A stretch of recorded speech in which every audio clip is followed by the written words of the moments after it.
All right, back for some more WWE 2K23. We have now got the Rated R Superstar Edge taking on Finn Balor. Obviously, a matchup of what we'll see at WrestleMania. So doing this now here in WWE 2K23. Later today, we're going to be having our GM mode series coming out at 3 p.m. So you're not going to want to miss that. And folks, if you haven't yet though, make sure to hit that subscribe button down below for some more WWE to come here on the channel throughout this release week for WWE 2K23.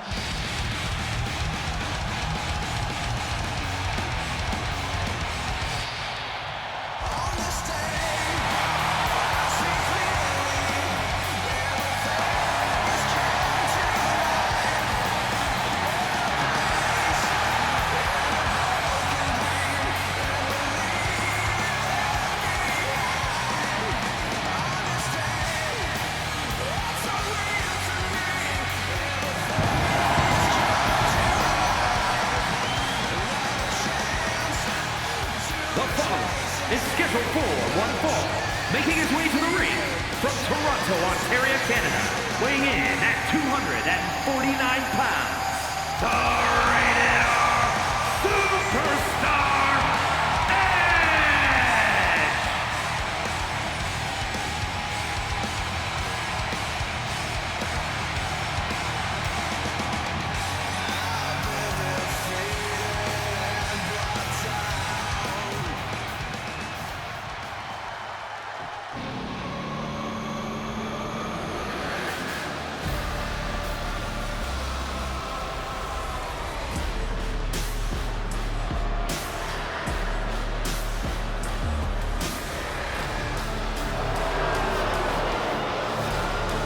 His opponent, representing the Judgment Day, from Bray, County Wicklow, Ireland, weighing in at 190 pounds, Finn Balor!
So here we have it, Edge and Finn Balor on Monday Night Raw. Of course, this will be the WrestleMania match for both these two, and I guess finally concluding the Edge Judgment Day storyline that started obviously at WrestleMania last year when Edge defeated AJ Styles at WrestleMania, and I guess it's finally going to come to a conclusion now with Edge and the new leader of the Judgment Day in Finn Balor. We'll see whether they're going to go with the Judgment Day probably after this, because obviously Dominic Mysterio looks like he's going to be wrestling Rey Mysterio at WrestleMania. I think that's an interesting one because, like, honestly, Dominic should win. And then what do? Dominic versus Rey in a hair versus mask match, probably. And then you have Dominic go over and likely, I mean, is that it for Rey? I don't know. But likely you have the conclusion for that Judgment Day storyline there. And then, of course, you got Rhea, obviously wrestling Charlotte Flair WrestleMania. And then I guess you also, I don't know what Damian Priest is going to do, but you have Damian Priest in the Judgment Day as well right now without a WrestleMania match, as Big DT right there for Finn Balor going for the cover. Not even a one count, as the Rated R Superstar Edge is going to kick out. But what does Edge do after WrestleMania? Because again, I mean, Edge has done, since he's come back to WWE, he came back, had that year-long feud with Randy Orton, obviously wasn't scheduled for a year long, but with Edge's injury, they had to stretch that out for a while. You had the greatest wrestling match ever, as they called it, at Backlash, and you had those two conclude their feud, obviously, the next year on, I believe they finished it on Raw, but obviously they have the Royal Rumble match where, the final two were Edge and Randy Orton, but then Edge goes from Randy Orton over to Roman Reigns, and of course, he loses the Roman Reigns feud, challenges for the championship, or wins the Royal Rumble, challenges for the championship in that triple threat match with Daniel Bryan involved at WrestleMania, loses as Roman pins both men, and then Edge takes time off, comes back for, I believe he was Money in the Bank, loses to Roman Reigns, and then you get into some mini Edge feuds from there, but then his next big development, of course, is the AJ Styles feud at WrestleMania. He beats Styles at Mania. They start the Judgment Day. Quickly, Edge is kicked out the Judgment Day. I mean, really, he only led that group for, a month? A month or two, got that group started, turn it over to Finn Balor, and then here we are with Finn and Edge. And I guess Edge's return has been good. It actually, it's been pretty good. It's everything you want out of Edge. I would have liked a longer heel run, not gonna lie, out of Edge. I mean, we only got it for 3 months pre-Judgment Day, and then post-Judgment Day, or pre-Judgment Day, and then when the Judgment Day actually happened, with the Styles feud. Other than that, we didn't really get heel Edge. I kind of wanted Rated R Superstar heel Edge. I mean, I get he's old. Well, I mean, how old is Edge now? He's got to be pushing 50, right? I mean, if Jericho's 50, Edge has got to be up there in age. I'm not sure. Let me check right now. But, what is Edge? Edge is 49, so yeah, definitely pushing 50. Again, I don't know how much longer Edge has got, but he's been around for a while, and again, one of my favorite guys of all time, really. It's gonna suck that he's finally gonna retire, but I'm glad that we got to see this final run from Edge because, I mean, my last memory of Edge is him, or I mean, everyone's last memory of Edge is WrestleMania 27, where he beat Alberto Del Rio for the World Heavyweight Championship, then he was just forced to retire. I mean, it sucks Edge was forced to retire in the first place, but I'm glad he's back. I'm glad we got this final run out of him, and I mean, at least, 4 WrestleManias out of Edge to finish out his career? Probably 5. I don't think the Finn Balor match is going to be his final one. I think they definitely bill it as his final match if it was. I mean, I don't know who's going to retire Edge. I'm not going to lie. You're thinking of some names. Dominic Mysterio, Austin Theory. I mean, those are really just the guys you're thinking of, honestly.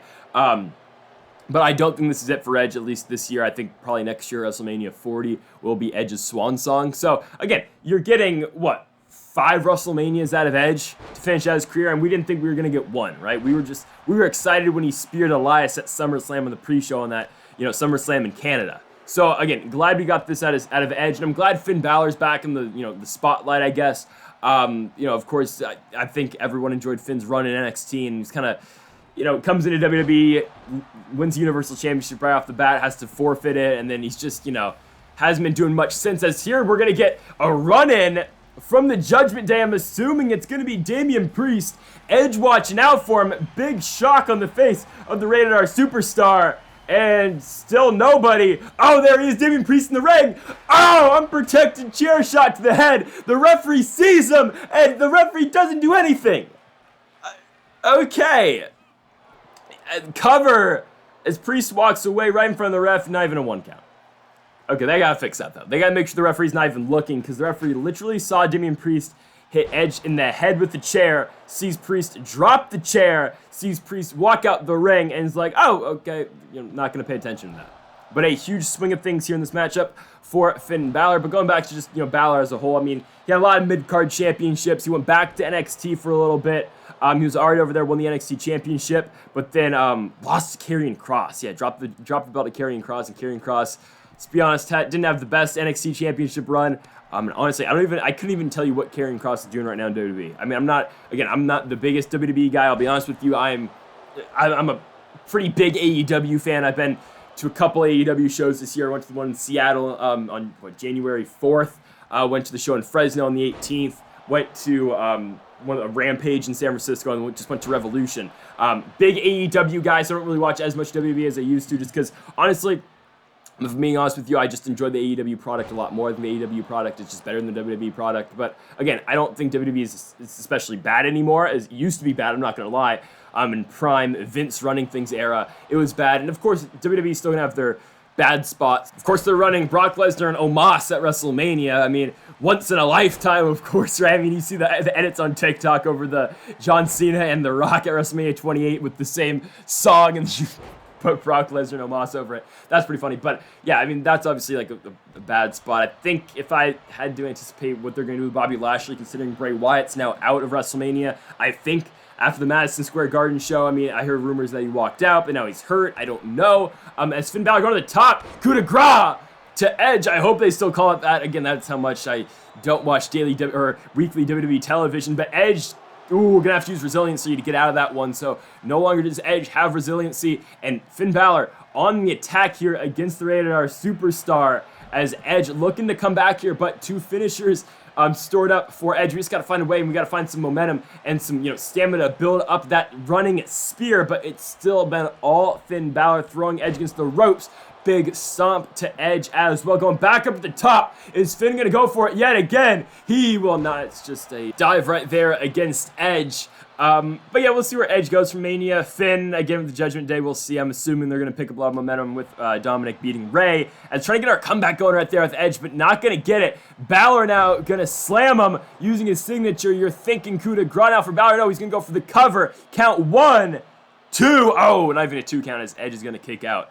And I talked about it in our last video. If you haven't watched it yet, go check out the Logan Paul versus Seth Rollins gameplay. But I spoke about it in that one. Obviously, GM mode coming out later today at 3 p.m. Not going to want to miss that one. We're going to be doing 4 different brands for the GM mode. Really excited. I think I'm going to run WCW as well, so really excited for that. But we're also going to be doing a universe mode, not where we book the entire show. As another coup de grace for Finn Balor, going for the cover. 1. Oh, Edge kicks out at 1. I feel like just the way the kick out bar works, like, either you get it at 1 or you don't, because you have a chance to get it right off the bat. And if you don't get it, then you either get it at 1 or I feel like you don't get the extra opportunity to kick out at 2. As Edge still got 2 spears, maybe we can try to hit it right here. Edge with the, running attack, big spear, gonna try to set it up again. Edge going to the corner, can he set it up? He's looking for it. Edge waiting for Finn Balor to get backed up to his feet. Edge with the spear, that should do it. Back to back for Edge, and oh my goodness, I did this in the last one. I didn't flick down. I was supposed to flick down the pin, and I didn't, and now the match will continue. I mean, we had Finn Balor dead to rights, and yet this one will continue again. Balor going back up to the top rope, maybe his 3rd coup de grace. He's gonna hit.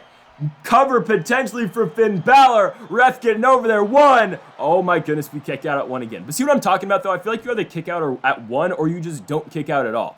Because I feel like it's really tough to hit it at 2.5. I mean, well, we'll see. But as we keep playing this more and more. But I talked about earlier, I'm planning on doing a universe mode, right?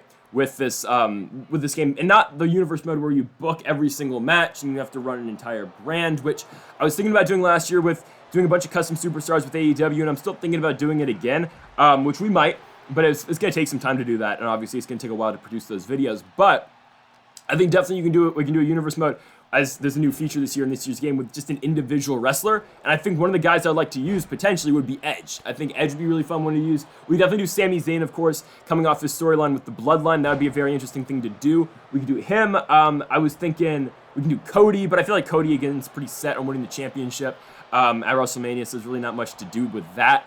Of course, Seth Rollins would be an interesting one because Seth is always a fun guy to play with. So one of those 4, I think, would be the guys that we would use. And we'll see. Or we could just do like a troll one and I could run in with, R-Truth. Or we could do a guy like maybe like Carmelo Hayes. We come in there with him. And we try to work our way up from NXT. We try to take the belt from Braun Breaker in NXT, move our way up to SmackDown or Raw. And then, again, we could get a lot of stuff out of him if we do it like that. Or we could, again, try to do the final run for Edge, because again, as I talked about earlier in the video, I don't know how much longer Edge has got, and really if we could really just map out Edge's ideal final year with WWE and hopefully eventually get a title shot, and hopefully the universe mode actually works and we're not just running into endless feuds without, eventually getting for a championship. Because the original idea of SmackDown vs. Raw universe mode, as I remember back in 2011, was you work your way up to a championship match. The rankings were really in use because if you're the #1 contender at a pay-per-view, you would challenge for the world championship. So hopefully it's like that in this, swing of things, as Balor gonna trip Edge, going for the double stomp.